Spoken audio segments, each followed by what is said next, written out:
किसी ना किसी टेक्निकल इशू की वजह से अगर काम ना कर पाए, या फिर जो पहला हिस्सा है जिस पर आपने बायोमेट्रिक करना है उसमें ताख़ीर होना शुरू हो जाए, तो फिर मुतबादिल हमें क्या इंतज़ाम करना पड़ेगा और ये किस तरीके से इसके जो सारे खदशात हैं वो दूर करके आगे बढ़ा जा सकता है? देखिए, सबसे पहली बात तो ये है कि जो इलेक्शंस एक्ट 2017 है उसमें बहुत वाज़ेह तौर पर लिखा गया है कि जो भी टेक्नोलॉजी का इस्तेमाल है उसको बाई इलेक्शंस में पहले प्रैक्टिस किया जाएगा। तो इस कदर ज़्यादा बाई इलेक्शन हो चुके हैं, अभी तक इलेक्शन कमीशन ने जो इलेक्ट्रॉनिक वोटिंग मशीन है उसका इस्तेमाल नहीं किया, क्योंकि ट्रायल करना इसलिए ज़रूरी होता है कि अगर टेक्नोलॉजी में कोई खामियां हैं, कोई मसाइल हैं, तो वो पहले से पता चल जाए।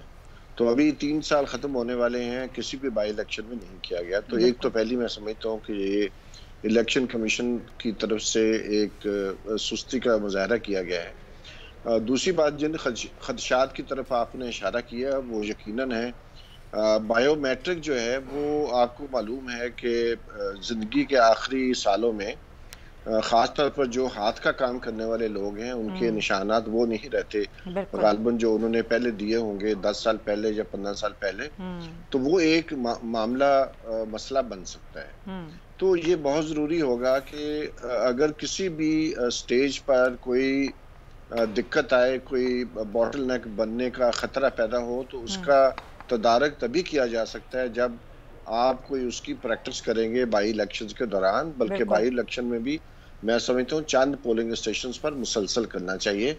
अगर बाई इलेक्शन नहीं भी हो रहे तो बहुत ज़रूरी होगा कि जो भी मशीन लेके आना चाह रही है हुकूमत या हमारी पार्लियामेंट, तो वो बहुत ज़रूरी है कि मॉक इलेक्शंस करवा कर उसकी जो खामियां हैं उनको उजागर किया जा सके और फिर खामियों को दूर करने के लिए टेक्नोलॉजी को बेहतर किया जा सके। लेकिन बात यह है, सोचने की बात यह है कि बहुत सारे दुनिया के तरक्की याफ्ता ममालिक जहाँ पर टेक्नोलॉजी बहुत एडवांस है, जैसे जर्मनी है, हॉलैंड है, वहाँ पर ईवीएम या इलेक्ट्रॉनिक वोटिंग जो है उसको ख़त्म कर दिया गया है। जी हाँ। और इंडिया में भी जो है ये अब वहाँ ज़ेर बहस आ रहा है कि क्या इंडिया में भी ईवीएम का इस्तेमाल जारी रहना चाहिए या ख़त्म कर दिया जाए।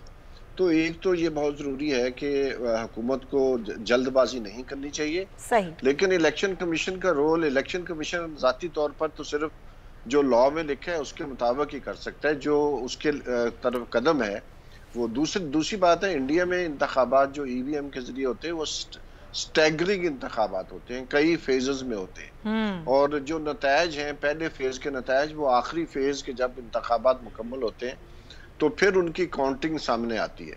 हमारे यहाँ 75,000 से ज़्यादा पोलिंग स्टेशंस बनते हैं जी। और 2 लाख से ऊपर जो है वो पोलिंग बूथ होते हैं। तो हर पोलिंग बूथ में आपको एक मशीन चाहिए होगी, उसके लिए आपको वसाइल भी चाहिए, चले वो भी कर लेते हैं। लेकिन असल बात जो है वो ऑडिटेबल, ट्रेसेबल बैलेट पेपर का होना बहुत ज़रूरी है और लोगों का एतमाद इस पर होना बहुत बिल्कुल ज़रूरी है। और जो स्टेक होल्डर्स हैं, ख़ासतौर पर जो कंटेस्टिंग पार्टीज हैं, उन सब का इत्तेफाक करवाना बहुत ज़रूरी है। तो ये सब जो मराहल हैं ये पूरे होने चाहिए और उसके बाद भला जो भी आप मशीन ले आए। और इलेक्शन कमीशन की जो क्रेडिबिलिटी है उसके ऊपर जो आंखें बंद करके एतबार करने की बात है वो भी होना ज़रूरी है।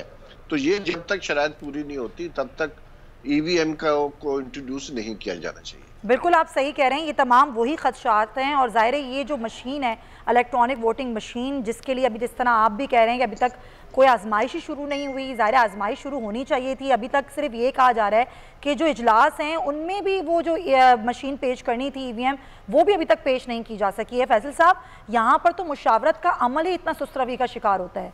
पहले ये था कि मुशावरत की जाएगी, जुलाई में अब कहा जा रहा है कि उसके तीसरे हफ्ते में पेश किया जाएगा, उससे पहले पेश करना था, फिर ज़िम्नी इलेक्शन में इसको इस्तेमाल करना था, लेकिन नहीं किया गया।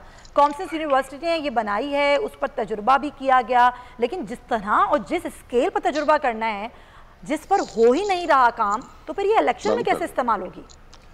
देखिए, सवाल उठाए और बहुत अहम सवाल उठाए और इनके सब के जवाबात दिए बगैर इंतखाबात में दाखिल होना अब बहुत मुश्किल नज़र आता है। लेकिन करना तो चाहिए, करना तो पड़ेगा। उसकी वजह यह है कि हमारे यहाँ आज़ाद मुनसिफाना इंतखाबात का होना मुमकिन नहीं है। मैं कई सालों से यहाँ के इंतखाबात देख रहा हूँ, पाकिस्तान के बाहर ईरान के इंतखाबात, लंदन के, अमेरिका के और बहुत सारे ममालिक के, टर्की के मैंने इंतखाबात देखे हैं, वहाँ मशीनें इस्तेमाल होती हैं। लोगों के अंदर एक कंसेंसस बिल्डिंग क्रिएट किया जाता है और सबको एतमाद होता है। ये 55, 65, 70 साल के जो सीनियर सिटीजन हैं उनके अंगूठे का मामला आ जाता है। उन्होंने बहुत सारे ममालिक में अल्टरनेट्स निकाले, आई लेंस के जरिए, रेजर्स के जरिए वो चेक कर लेते हैं कि यही है। अच्छा। अब कॉस्ट बढ़ सकती है, हाँ, पैसे बढ़ सकते हैं, चीजें बढ़ सकती हैं, लेकिन अल्टरनेट्स हैं टेक्नोलॉजी के अंदर। सबसे बड़ा मसला मुझे नजर आता है सियासी जमातों को एक प्लेटफॉर्म पे बिठा के अग्री करना। दूसरा, इलेक्शन कमीशन के मूड को ये तय करवाना कि हाँ हम करने को तैयार हैं। ऑर्डिनेंस के जरिए चीजों को लेकर आएंगे तो लोगों के अंदर शकों को शुबात आते हैं। आप पार्लियामेंट में लेकर जाएं, सबकी सुने और बहादुरी से पास करवाएं, और अगर पास ना हो तो छोड़ दें।